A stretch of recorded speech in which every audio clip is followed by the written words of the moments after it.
O Tribunal Superior Eleitoral rejeitou por unanimidade as duas primeiras ações apresentadas pelo ex-presidente Jair Bolsonaro contra a chapa de Lula e Alckmin. O presidente e o atual vice foram acusados por Bolsonaro de abuso de poder político e uso indevido de meios de comunicação. Théo Cury vem com a gente agora trazer explicações sobre essa decisão do TSE. Oi, Théo.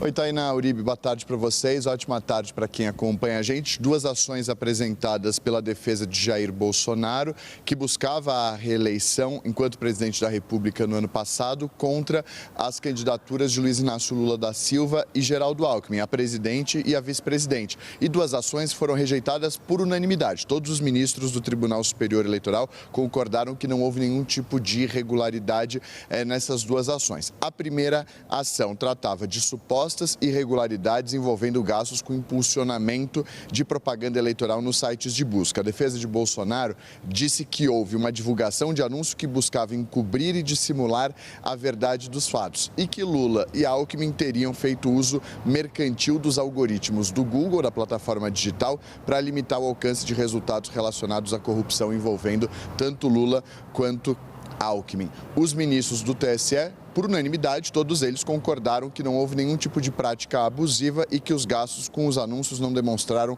nenhum tipo de discrepância. Já a segunda ação, também rejeitada por todos os ministros do Tribunal Superior Eleitoral, questionou o uso de entrevistas em emissoras de televisão entre o primeiro e o segundo turno para a veiculação na propaganda eleitoral dos candidatos à presidência da República e vice-presidência, Lula e Alckmin, ainda no ano passado. Mais especificamente, o que foi questionado pela defesa de Jair Bolsonaro foi uma transmissão do pronunciamento de Luiz Inácio Lula da Silva com Geraldo Alckmin, Fernando Haddad e a ex-presidente da República, Dilma Rousseff. A defesa de Bolsonaro diz que houve uma quebra da isonomia, que Lula teve uma vantagem com relação aos outros candidatos, tendo sido agraciado com mais um dia de propaganda em relação aos seus adversários.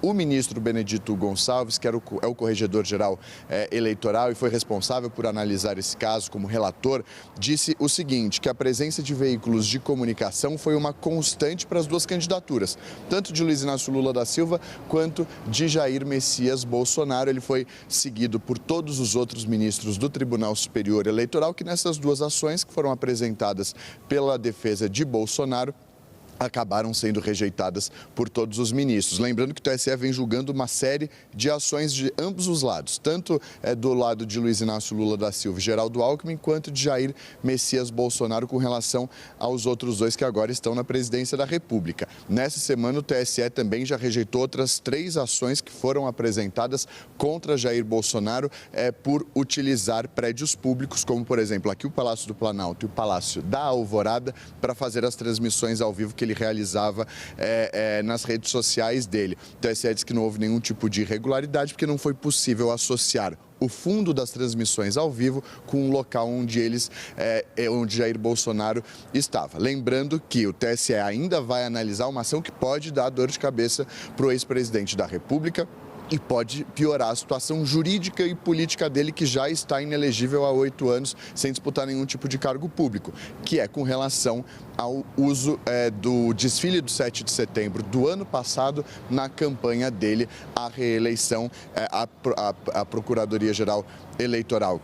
Já se manifestou a respeito disso e pode ser que Jair Bolsonaro seja punido com inelegibilidade também neste caso, e aí complica mais os planos políticos do ex-presidente para os próximos anos. A gente obviamente vai ter que acompanhar a retomada e a continuidade desse julgamento lá no Tribunal Superior Eleitoral.